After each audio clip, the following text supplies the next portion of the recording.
mēs izskatīsim freona sistēmu, un tā noskatīsimies video par regulēšanu. Turpināsim tālāk mums par drošības aspektiem. Bet freona sistēmā mēs te redzam, mums parādās vairāk sensori.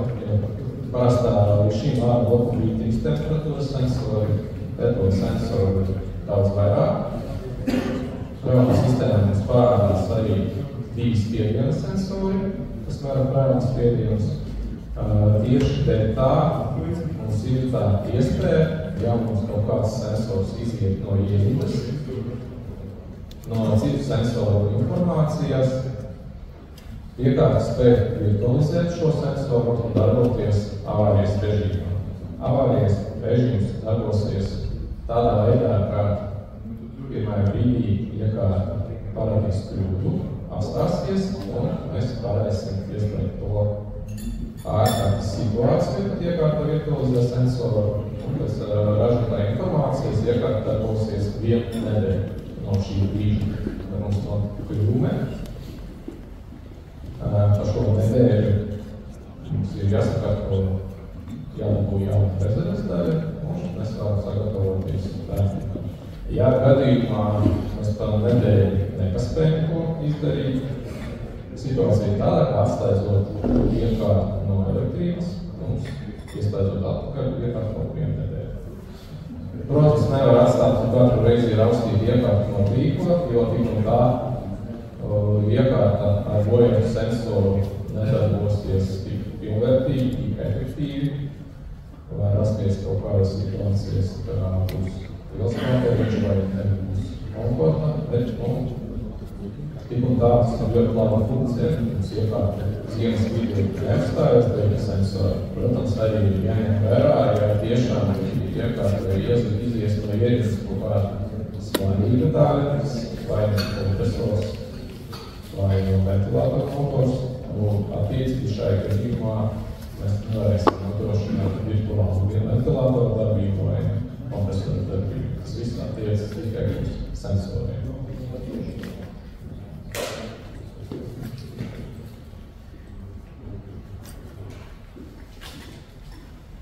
Iekārta spēja dabūt tik zemu trokšņu līmeni, jo ir izstrādāts jauns kompresors ar 3 rotoriem. Un dēļ tā, ka ar 290 freonu mums ir daudz mazāk darbības spiediena sistēmā, salīdzinot ar 32 krāsu.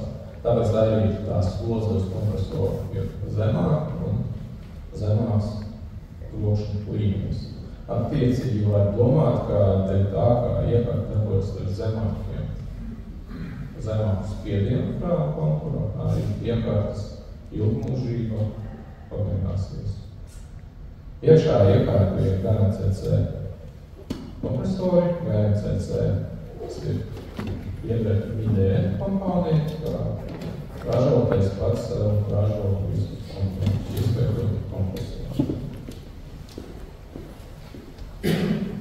Kompresors ir aprīkots, protams, ļoti gudru vadības sistēmu, un īpaši uzsākot darbību, ka mums jāapkuras kontura nav enerģijas, iekārta neuzņem pilnu jaudu, iekārta sargasēja, pirmās 5 minūtes iekārta taustās, lai noliek tādu situāciju, kā kompresors strādā ar šķidru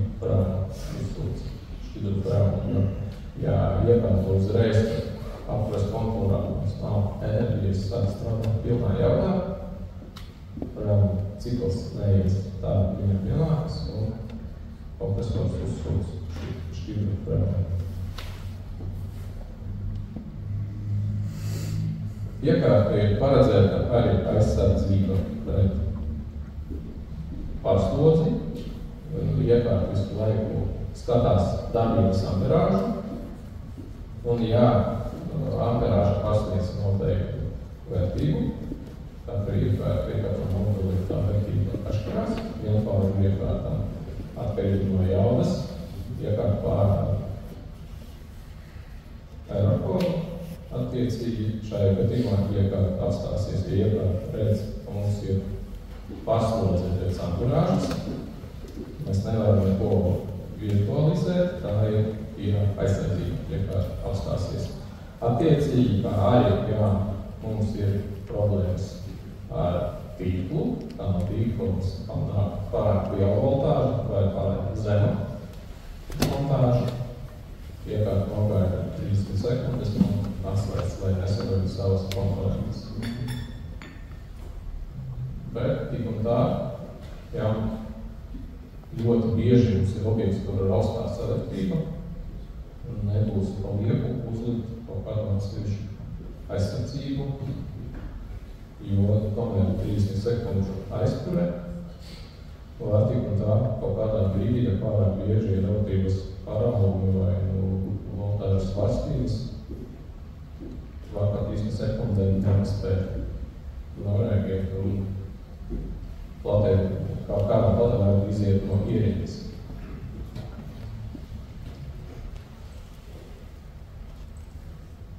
Arī jāpieskata apkuras kontors, tāpēc grūžu filtrus obligāti ielikt sistēmā, jo slākšņi siltumaini, tā kā hidrauliskā daļa ir mazāk pār 1 mm. Kā ir daudz tādas, kas sotas, caur kuriem cirkulē šķīdrums, te var redzēt. Un tas attālums ir mazāks par 1 mm. Ja mēs neuzliksim nekādu filtru, ja mēs arī nesapildīsim pareizi apturēt šķīdrumu, pareizais apturēt šķīdrums skaitās demineralizēts ūdens, nekādā veidā viņu nevajag jaukt kā destilēt ūdeni, destilēts ūdens, viņš ir agresīvs pats pēc sevi. Tā kā jāliek demineralizēts ūdens un jāliek filtru, jo bieži vien, ja ūdens tiek atbildīts no spicas, nefiltrēts, pēc 2 gadiem vienkārši siltumaini sāks ciet un iekārtas sāks problēmas ar pūstumu un siltumu atdeļu, iekārt nespēj darboties efektīvi. Pārējie komponenti ir standarta, Freona komponenti ir sadalotājs, 4-gaiss svars, viņš neko neatšķirās kā iepriekšējām versijām. 4-gaiss svars pārslēdz Freona plūsmas, pretējā virzienā, tad ir sildīšana vai atpusēšana, dzēsēšana. 4-gaiss svars pārslēdz Freona plūsmas virzienu. Darbojas no spoles un spiedienu starpību. Šo vārstu pārslēdz no kapilāriem Freona spiedienu starpības. Iekārtā aprikotā, kā iepriekš jau teicu, ar 2 Freona spiediena sensoriem.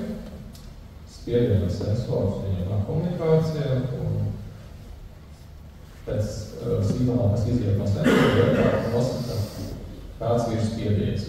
Ja mums ir aizdomās, ka sensors strādā nepareizi, mēs varam nomērīt un salīdzināt ar esošo spiedienu.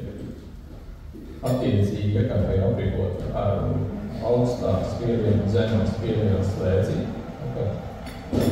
Slēdzis nostrādā, iekārts saprot, ka ar Freona kas nav praktība, atslēdzās. Arī, ja nostrādā šīs slēdzis, tas arī ir avārijas režīms.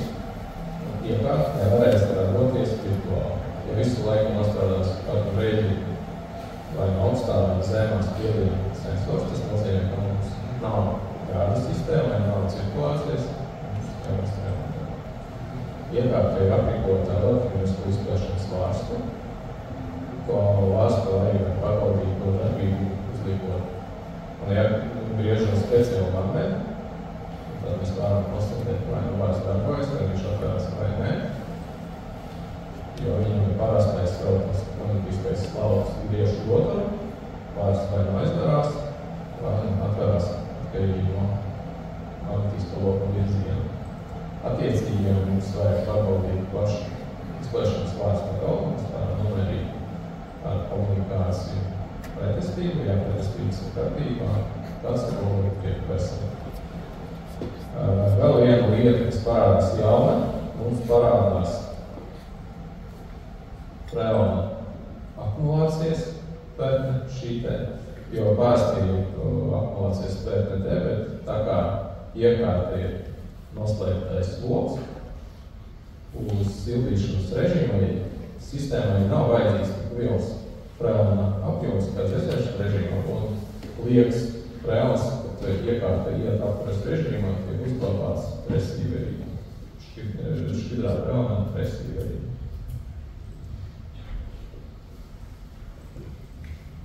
Iekārtas frēlna sistēmā aprīkotā ar filtriem. Filtriem ir tā, ja kaut kādā brīdī mums vajag nomainīt izplēšanas vārstu, tad kopā ar vārstu mums obligāti jānomaina filtri, jo nekāda izplēšanas vārsts neiziet no ierindas tāpat vien. Tas nozīmē, ka sistēma ir kaut kādas skaidras vai kaut kādas nesas gādas, ko nevar saspiest, kaut kas mitums, un arī visticamāk, ja būs jāmaina šis te vārsts filtri, būs arī cieti. Un, ja mēs nomainīsim tikai vārstu, mēs arī kaut kādā brīdī mēs nedabūsim frēlna cirkulāciju, būs pārpašanas problēmas. Izsumā par frēlnu visu, kaut kādu jautājumu, tieši par negrības principiem. Ja nav jautājumu, mēs no manas puses iziesim pēdējo tēmu – ieregulēšana. Ieregulēšana mēs speciāli sagatavojam video, ko parādīsim, kā jāiestrādā.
Attiecīgi tālāk var pārbaudīt iekšējā elektrības sildītāju elektrisko, kā viņš mums darbojas.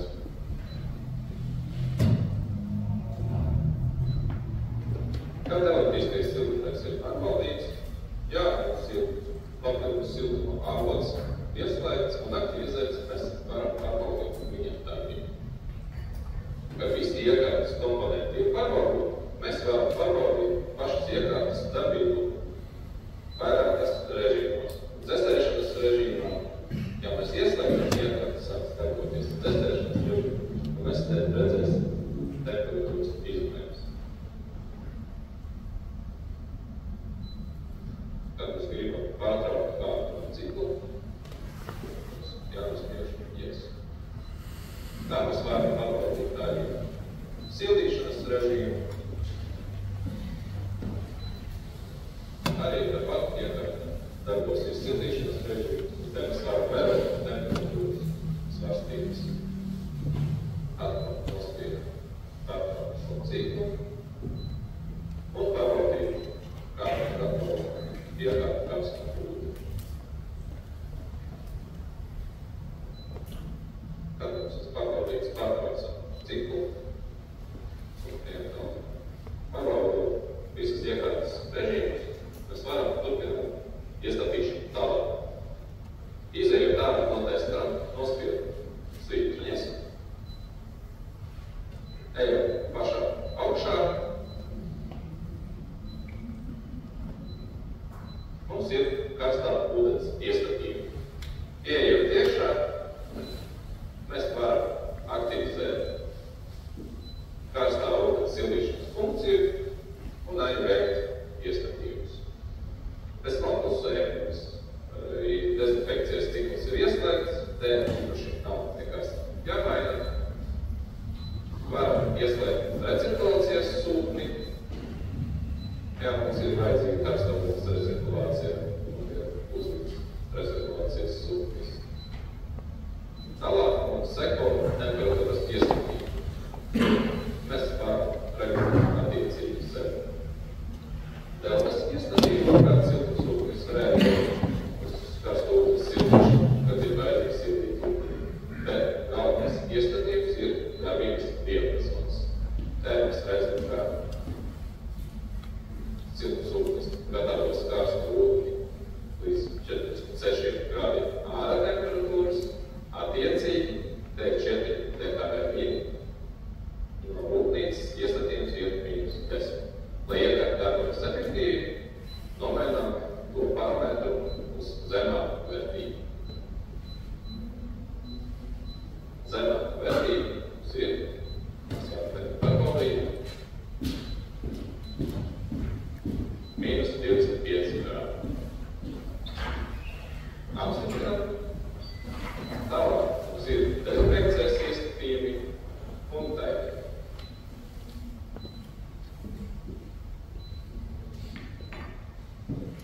Principā visi iestatījumi ir ielikti. Kad karstā ūdens iestatījums ir ielikti, varam turpināt tālāk mums seko dzesēšanas iestatījumi. Ja ir vajadzīgi, mums vajag aktivizēt dzesēšanas režīmu. Pēc tā aktivizēšanas mums ir iespēja saregulēt tādā pati veidā, kā karsta ūdens darbības diapazonu. Dzesēšana ir aktīvas 52 grādi un ielikt minimālo temperatūru no 10 grādiem ārā gaisa temperatūras. Dzesēšana ir aktīva, ja tā ir iespēja. Arī dzesēšana, kas var izvēlēties apkurus, veidu vai apkuru vai siltās vīdes. Pēc iestatīšanas dodamies atpakaļ no dzesēšanas režīmu sildīšanas režīmu, ejam iekšā, aktivizējam sildīšanas režīmu un attiecīgi visos iepriekšējos režīmus mēs ieregulējam darbības diapazonu. Šajā darbībā var pazemināt minimālo temperatūru līdz maksimumam.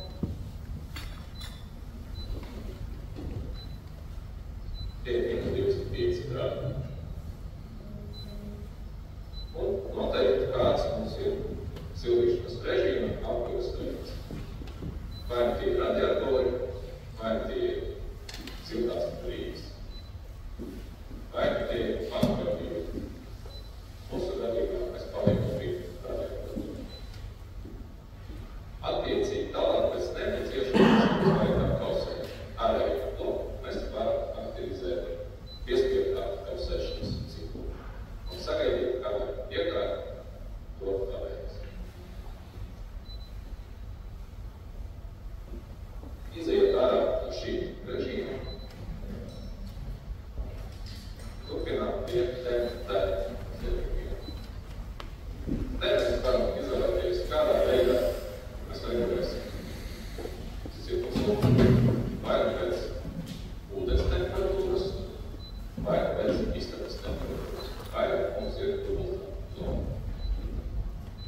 Ieiet iekšā pie zona 1, slēdzam iekšā temperatūras sildīšanas likni.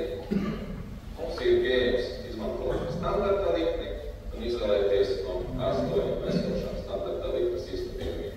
Vai mēs varam uzlikt kastaru režīmu un ieregulēt likni pašiem, kā mums ir vajadzīgi pēc temperatūrām.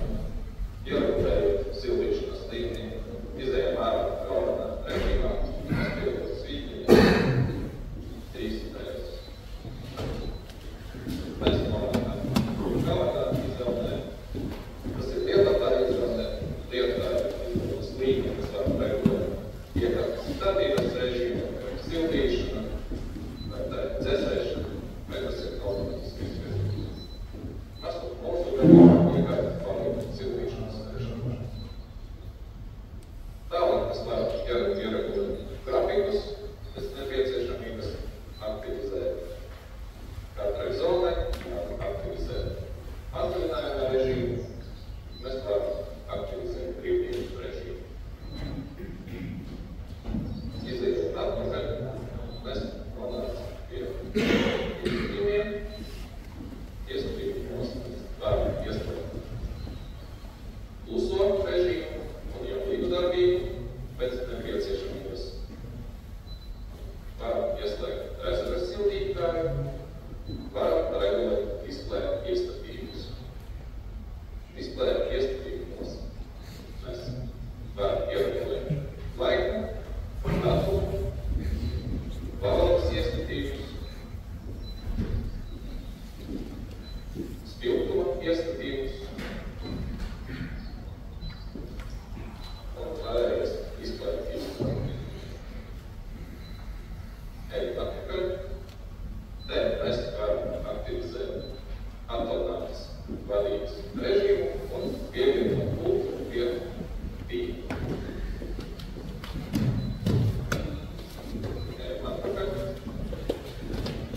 nākamais režīms, mēs varam skatīties iekārtas darbības parametrus. Iekārtas parametros mēs varam redzēt visas darbības temperatūras, spiedienus, visu informāciju, ko mums iekārta pārādās. Plūsmas, voltāžas, cirkulācijas sūkņu darbības. Visā nepieciešamā info ir pieejama režīmu parametru. Izējot ārā, mums ir energy meterīgi, te mēs varam redzēt iekārtas enerģijas datus, cik ir patērēts, cik ir saražots, kas mums ir savs jaunai iekārti, viss sāks atbūvēt. Darbības laikā vērtības tiks parādītas aktuāls. Tāpat arī desēšanas režīmā enerģijas dati mums ir pieejami.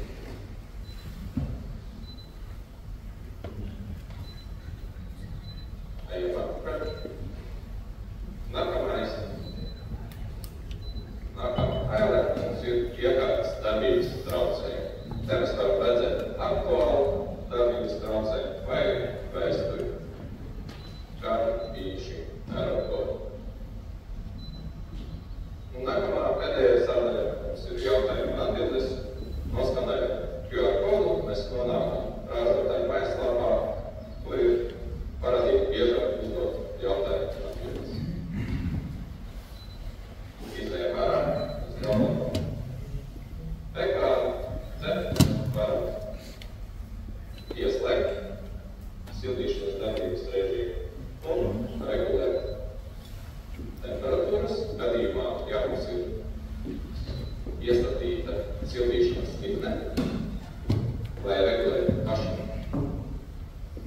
padeves temperatūru, iekārta piedāvā likni izslēgt. Kad likne ir izslēgta, ejot atpakaļ, mēs manuāli varam regulēt ar pulteniem augšā un lejā vajadzīgo padeves temperatūru.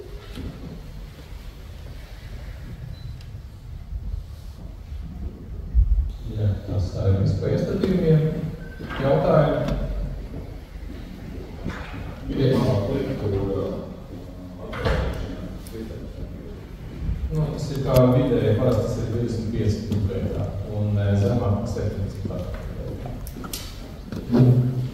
Jā.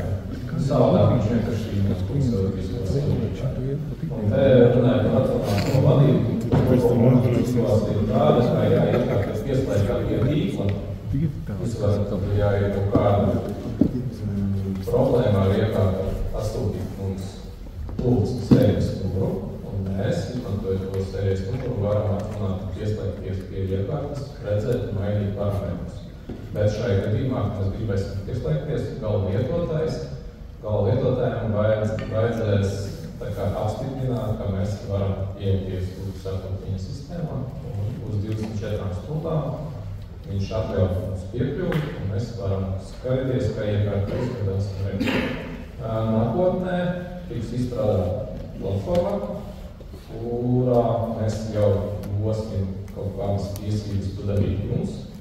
Tas jau būs nākotnē uz doto momentu, ir tā, ka jūs varat atsūtīt sērijas numuru, mēs varēsim nākotnē iestāties. Tādā veidā. Uz ko? Uz ko? Ļoti silti iesakāt.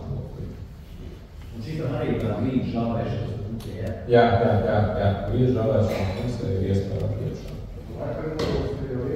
Jā, Wi-Fi modelis ir mums iekšā. Vienīgais nosacījums, lai Wi-Fi tīkls būtu 2.4 GHz 5G tīkls, nedēļ pa visiem Wi-Fi.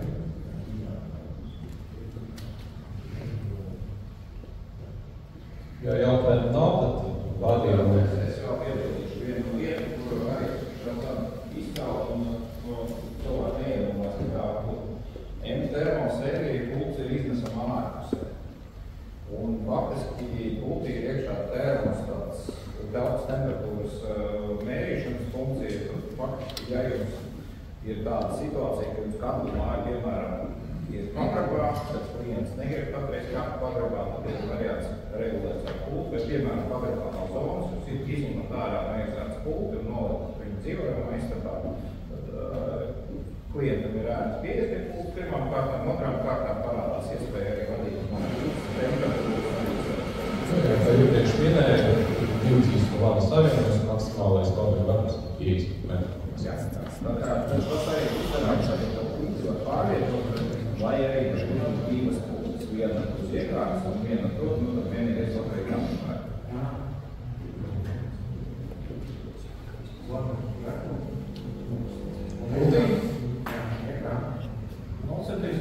Parasti 0,75 ekrāns īsti nav vajadzīgs.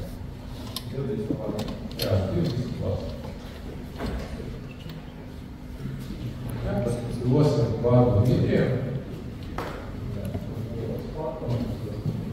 Varbūt uztaisīsim mazu pārtraukumu, kamēr Dmitrijs uzlīdz savu datoru.